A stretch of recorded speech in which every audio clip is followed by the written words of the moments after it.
Hello, and welcome to the Media Roundtable. It's Jennifer Laine, Head of Marketing and Special Projects at Oxford Road. Today, I'm really excited to share another one of our panel discussions from South by Southwest, where last month we launched Barometer.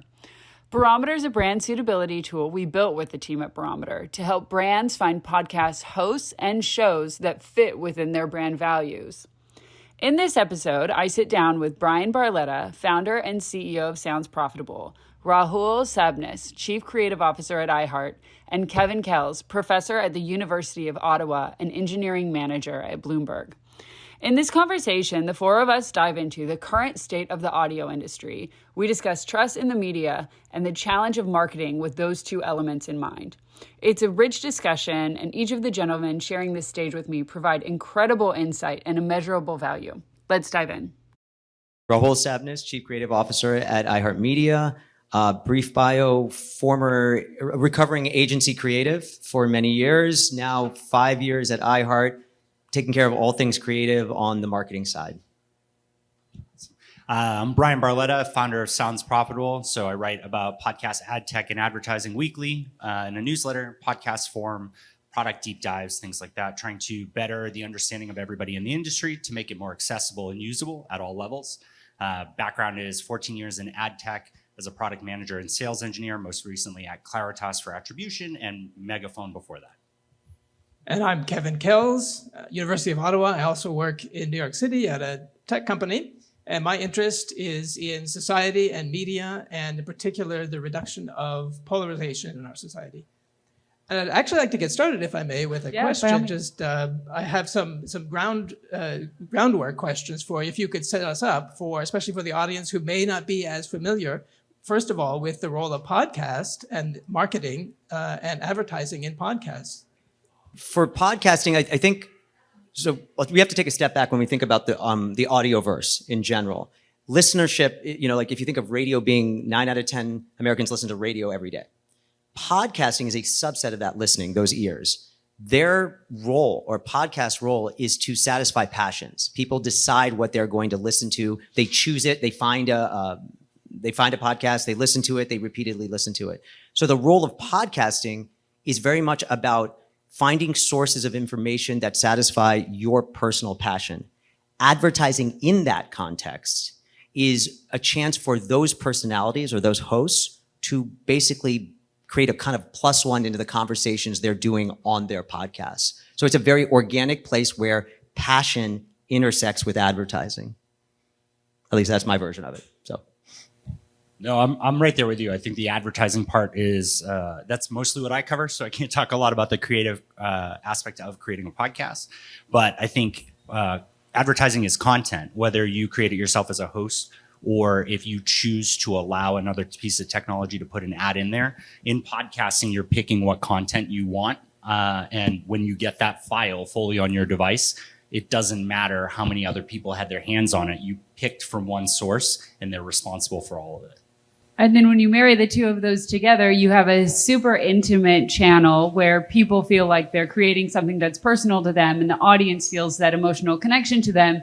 And then brands are putting advertising in that. And so the marrying of those two elements is so super important. And that's something that we do at Oxford Road. And we feel like we are speaking to the conversation earlier and this panel specifically about trust in the media. If podcasting is the most intimate environment, and if you choose podcasts that you love, that you feel you have a personal connection with, then you are trusting this person to give you advice. And so the advice that they're giving you is really, it has to be selected very carefully. And as a brand, if you are then putting your advertising and your marketing message into an intimate channel and there isn't a fit, that's when trust is broken, trust is lost. And that's where we feel that we're doing the most important work, and brands are doing this internally as well. We aren't being involved on the brand side necessarily, but brands now over the course of the last couple of years, more specifically the last 2 years, have really worked together to figure out what their brand values are. What is our brand voice? What do we stand for? When do we say something? When do we not say something? Where can we speak and add value? And where are areas that we just know we don't belong? And so our job at Oxford Road and our goal at Oxford Road is to really understand a brand's values and then intimately know all of the partner channels and their voices and figure out where we can marry those two together in a way that works for both parties, and especially for the audience. So back to the groundwork once again. Podcasting. What are the trends in podcasting? How has podcasting been growing? And what are the events that have occurred over time?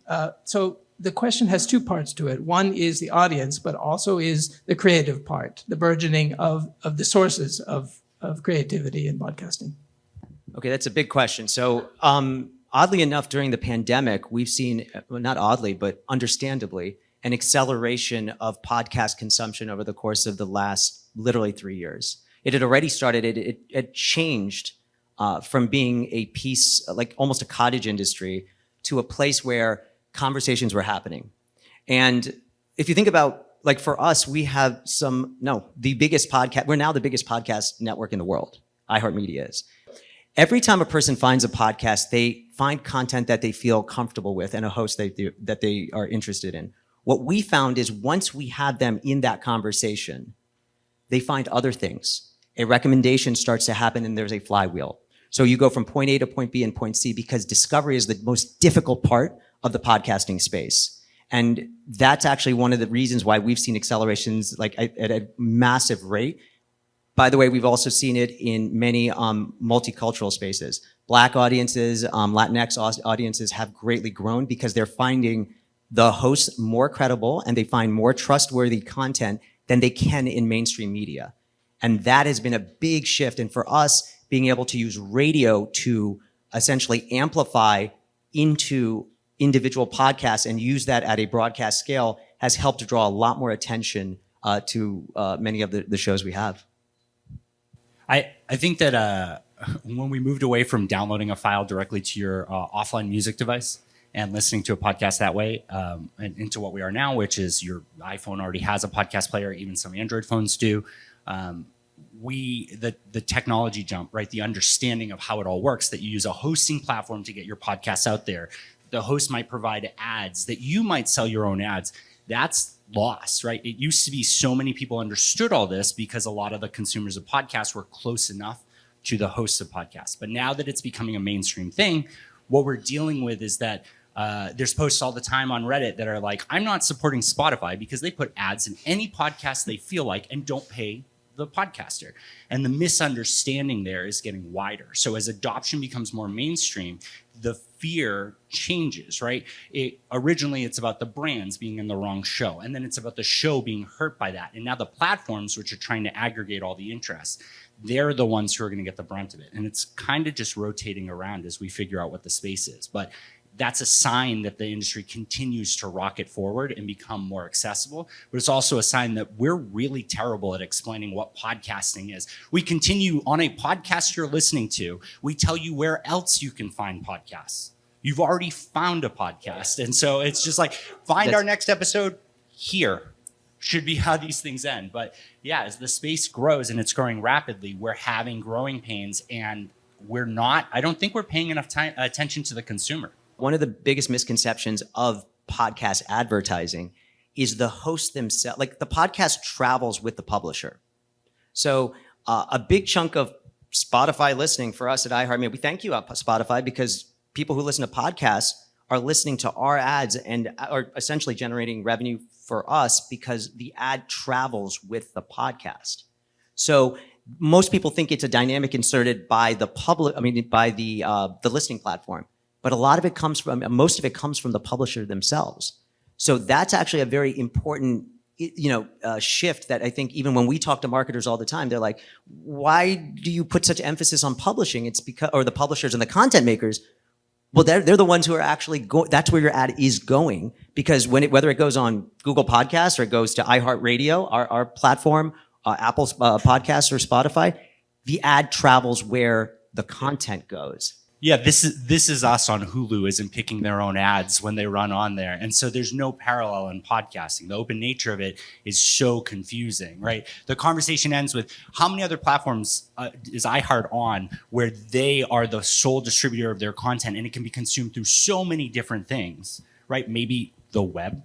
And even then, it's video on YouTube, probably very little your own player on. We're on thousands of platforms, even like a Samsung fridge. Okay, so when people think iHeartRadio, don't think of the app. Think of your, we're native on Alexa. We're native on everything. Like you can right now, any of the stations, we actually have a partnership with them where we have a voice studio where we can do native work with them now. So for us, we're everywhere, wherever the listener needs to be.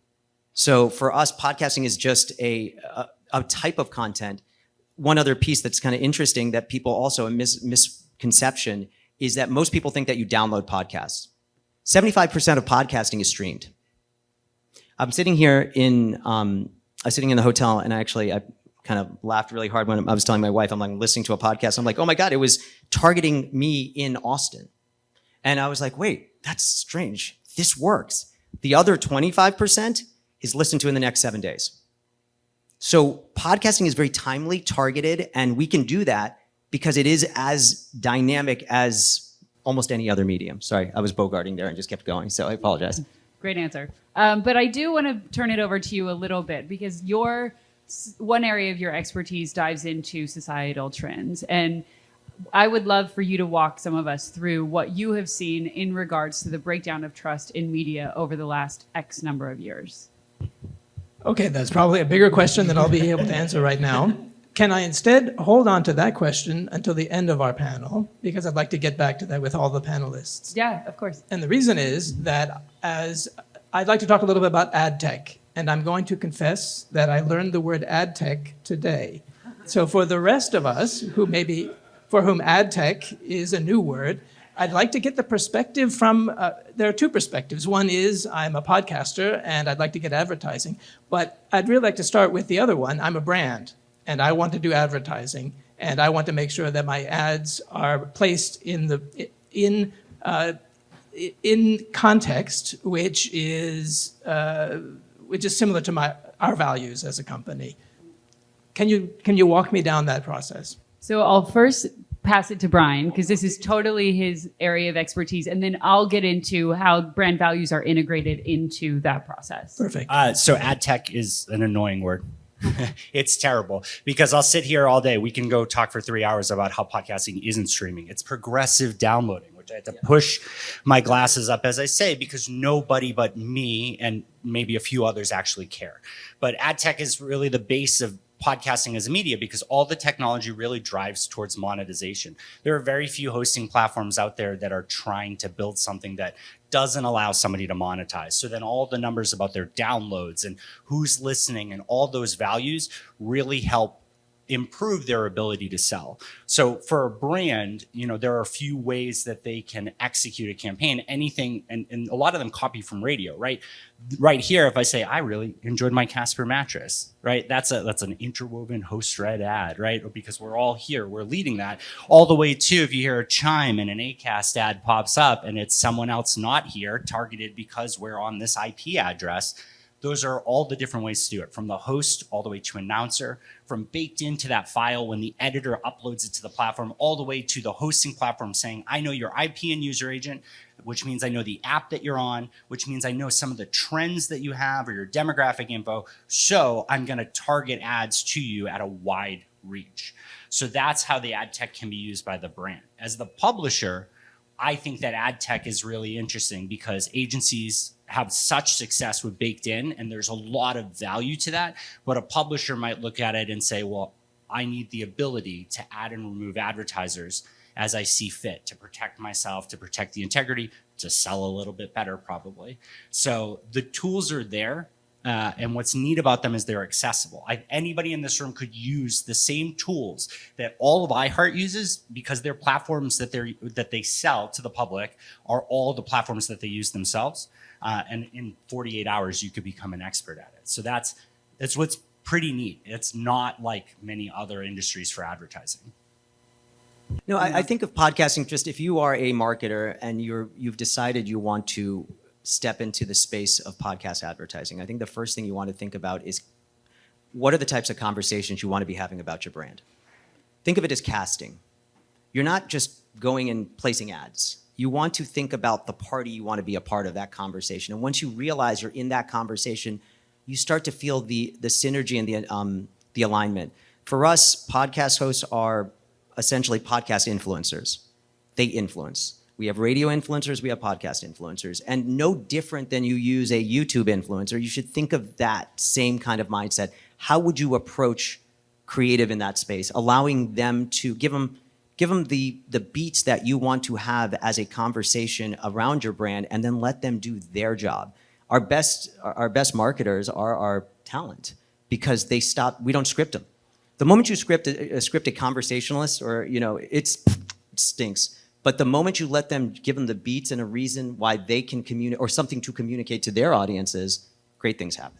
Well, and to that point also, I think you can choose what you want your ad spread to be. And when you're speaking to Bryan's point earlier about live read ads and I sleep on a Casper mattress, the level of trust you have to have in that host has to be far more significant than if an ad pops up, it chimes in, like you said in your cast reference earlier, because that can be controlled secondarily in a different way. Whereas with a live read, it's very conversational, it's very intimate, and you can't take it out once it's in. Yeah. So the trust is different based on what type of ads you're choosing, and the spread is, I think, really important.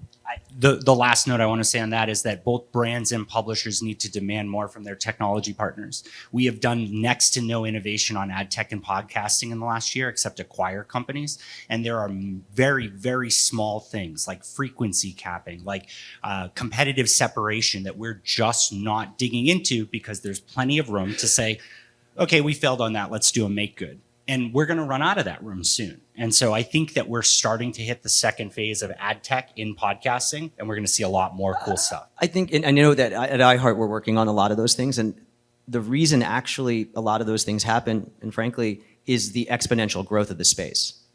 And so it caught many of us, like, I wouldn't say flat-footed, but it is accelerating at such a clip that as we are realizing, wait, whoa, there is a lot more interest here than we realize. We keep adding. I mean, every week there's a cadence of, like, Inventing Anna is one of our podcasts.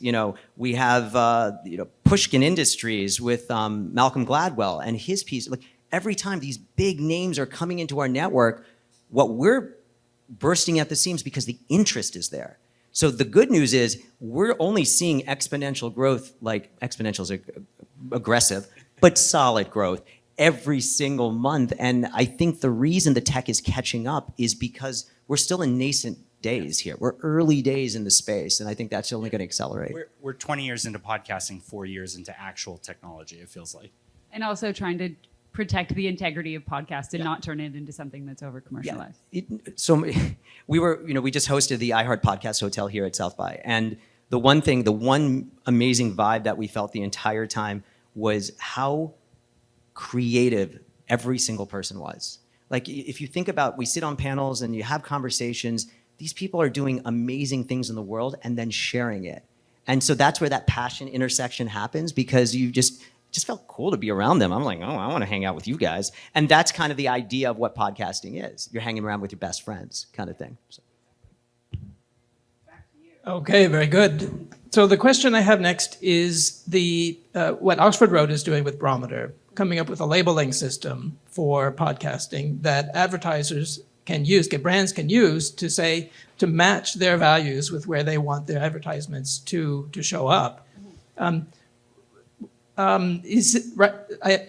me put it this way, that we haven't had a labeling system until now, and the brand spends that occurred, they incentivize just whoever can get the most ears, let me put it that way, in podcasts. So it's emotionally driven. It is leading to this is where I'm talking a little bit about the polarization, because emotion sells, and especially negative emotions, and the setup of what I would call, now I get to speak a little bit from my specialty, the in-group, out-group dynamic, where it becomes that we're the in-group and we are criticizing the out-group, and that brings in more people into the in-group, and then you end up with polarization that is no longer healthy. I think a democracy needs polarization. You need an opposition party. You need to have an opposition so that when legislation is passed, there are compromises that occur so that over time, when the other party comes into power, that legislation continues. It doesn't just get swapped out with other legislation. So there's a level of polarization that is a healthy level, but when we as a society become polarized to the sense of we're the in-group and they're the out-group, and the out-group is a threat to the system, then we get into a space which is not healthy for democracy. So the question I have is this labeling system. I want to hear your opinions on how this change in incentive may change where brands, where the money flow comes in, where the ad spend comes in, so that we don't have this unincentivized or negatively incentivized system. So I'll dive in first, if that's Please. So taking a step back, yes, a labeling system is new in podcast, but it isn't new as a whole. I mean, it's on movies, it's on TV, it's in a number of different areas. And so that's one of the reasons we felt it was really important, because you should have the knowledge of the content that you're putting in ahead of time. Is if I'm going to have my younger sister listen to this, and if I'm going to recommend it to her, like what kind of content is in here at a snapshot. And so we feel it's very important to educate audiences before they decide to dive in, brands before they decide to dive in.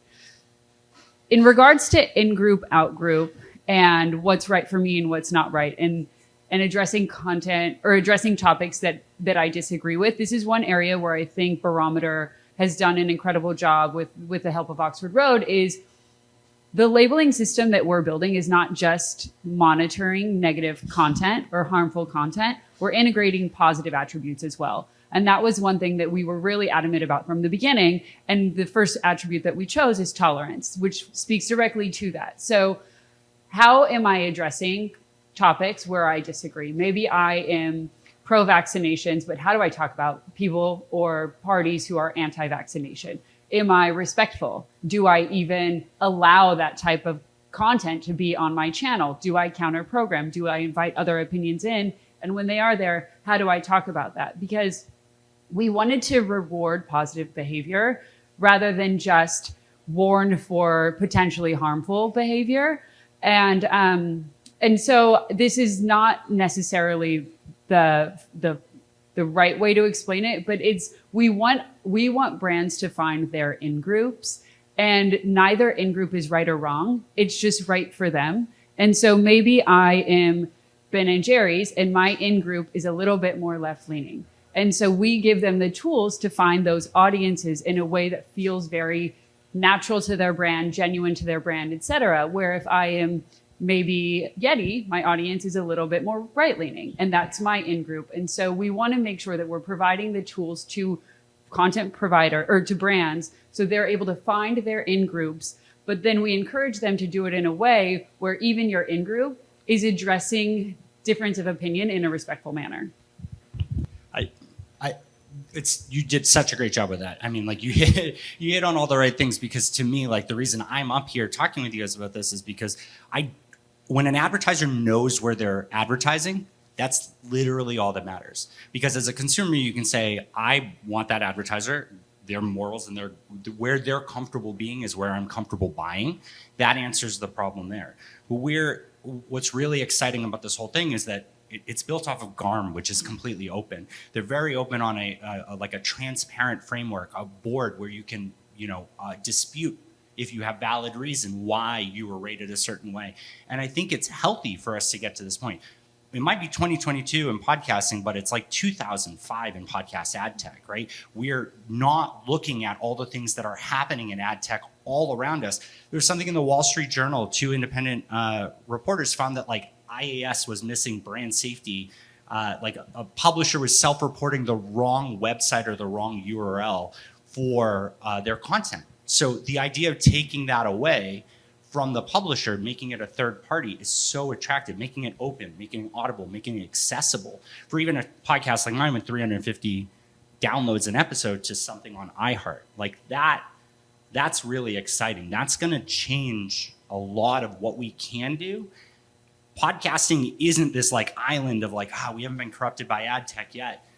For any other reason that like IAS and Motor, like, when can we install the SDK in Apple Podcasts? And they're like, never. So like this is very cool. This is ahead of the curve for advertising and it's 100% going to make a big impact in podcasting. And Rahul, before you answer, Bryan already started to touch on this a little bit. Kind of a follow-on question that maybe you can weave into your answer has to do with the trust in the rating system. Yeah, no, I was actually going to go completely different, because when it comes to ad tech, you don't want the guy in the black turtleneck or sweater talking about it. For me, I think it was a completely different kind of angle on, Jennifer referred to this piece of technology and being able to identify certain tolerance levels. And what I think podcasting did is bring back context. We've forgotten context. And the idea of, if you literally go back 5 years ago and everyone's going 5 second, it was 20-second ad, 10-second ad, 5-second ad. Everyone's trying to get everything done. What podcasting now allows is a long form conversation about pieces that need long form conversations. It's very circuitous, but you get the idea. The point is that actually creates a space to create context. Having tools like this is essential, because the truth is, you take one soundbite out of a conversation and go a million different directions. You didn't know what happened before. You didn't know the tolerance level after. Did they actually debunk the statement that was made? Was it a quote? All those things matter a lot and are even more essential in a space where we can actually open up and have real dialogues. One of the ideas about why I keep using the phrase conversation is conversations are where opinions are made. That dialogue is where an opinion is then established. So I don't see it as a versus thing, but I find it a bridge where people can come together. I've always thought that for us. No, I couldn't agree more. So I do have another question, and that is the rollout of this system. How do you see that happening from your perspective, from where you are? Yeah, absolutely. And Tamara touched a bit on this earlier, so I won't go into extreme depth, but we believe the beta test group is so critical, and to have partners in all channels speak into the molding of what this is, speak into the calibration, speak into how we're measuring it, how we're contextualizing it, et cetera, because we know that the tool can be very, very powerful. And when we're ready to release it to a wider audience, we want to make sure that we can stand by it 100%, that all of our independent and internal audits have cleared through, and that partners on the content side, or partners on the content and platform side, agency partners and brand partners all have the option to say, this is how we need to use it. This is how we believe it can best serve the audiences, because at the end of the day, that's what we're after. And this is where it's wrong. This is where you're measuring the wrong things. This is where it's right. And this is where we believe you need to push a little bit further. And so that beta period for us will be very critical. And our goal is to launch it more publicly in June. But I will say with absolute assurance, we're not going to launch it if we don't believe it's 100% ready. I believe it will be, because we have done the majority of this work already, and we've had great results, and we've had difficult conversations, and we've been able to implement the results of those difficult conversations into the end result. So how will we roll it out? Carefully and very carefully, and in a way that we believe suits the integrity of the tool. That's so exciting. 14 years in ad tech, and all I've done is watch people kick things down the road, right? There's not a lot of money in this transparency stuff. Sorry, there isn't, right? You're pointing to things and saying it doesn't work, and we're watching a group of journalists, we're watching people burnt out from ad tech say, hey, this doesn't work. There are too many hands in the middle, it's obfuscated, and we need more clarity. It means more money to the publishers, more money to the agencies and the advertisers, and it means more success for all of us. And it is amazing to watch. If you read Ad Week, Ad Monsters, anything with ad in the name, everybody is fed up, and they're finally making change. You left your company to come dive into this space. That's so exciting for me, because I have been yelling about this stuff for 18 months, and that's why we've become fast friends on all of this. And I'm the nerd who loves ad tech and thinks it can be saved somewhere there. And this is really cool. It's changing. It's going to be incredibly tough, but the podcasting is wide, not really deep yet. We can be that example. It's funny, I'm just going back to the title of this panel, which is, in the first word is trust. And I continue to think, like if you walk around South by, I don't think you hear the word, within 3 seconds you're going to hear metaverse, blockchain, whatever. It's going to come every time. And I was thinking about this recently, how when you're in a metaverse-like object, right? Let's say you're in Fortnite, just as an example. There is only one analog thing in there that is actually retained in the human space: your voice. You still use your voice. That's not digital. We still talk. When you're watching a Twitch channel, voice continues to be the thing that engenders trust. Having the tools that enable us to believe that we know fundamentally at a kind of human level that trust is why we listen with 2 ears and 1 mouth kind of thing, is going to be essential as we move forward. If we don't have that, if we don't have the tools to back up what our heart tells us, we're not going to get there. So everything you guys are saying is 100% right from a creative point of view. I keep thinking about how voice is actually going to save us and our voices, because it continues to be the humanity that I think many of the things that we pepper with a ton of emojis when we do a tweet. But when you hear someone say hi, or they say hi, you know the difference. And I think that's where sound and voice and trust will be a critical way we move forward together.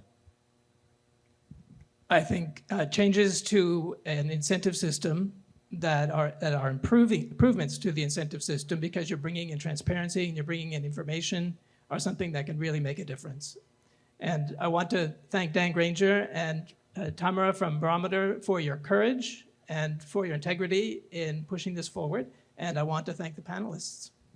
Thank you. Thank you so much for listening. I hope you found it valuable. And as always, this show is dedicated to our mission of mobilizing marketers to advance truth and civility in journalism. We value clarity, truth, fairness, respect, de-escalation, and tolerance. If you would like to hear more, we'd love your help spreading the word. So please remember to share, review, and invite others to follow our podcast. We love feedback, so please send us a note with your comments and questions at mediaroundtable.com. If you're a marketer looking to balance business objectives with your brand values, reach out to our agency, Oxford Road, by visiting oxfordroad.com and subscribing to our weekly newsletter, The Influencer. Thank you again to Dan, Bianca, Kyle, Amy, Tamara, and the team at Podcast One. As always, influence responsibly, and stay tuned for more sessions from South by Southwest.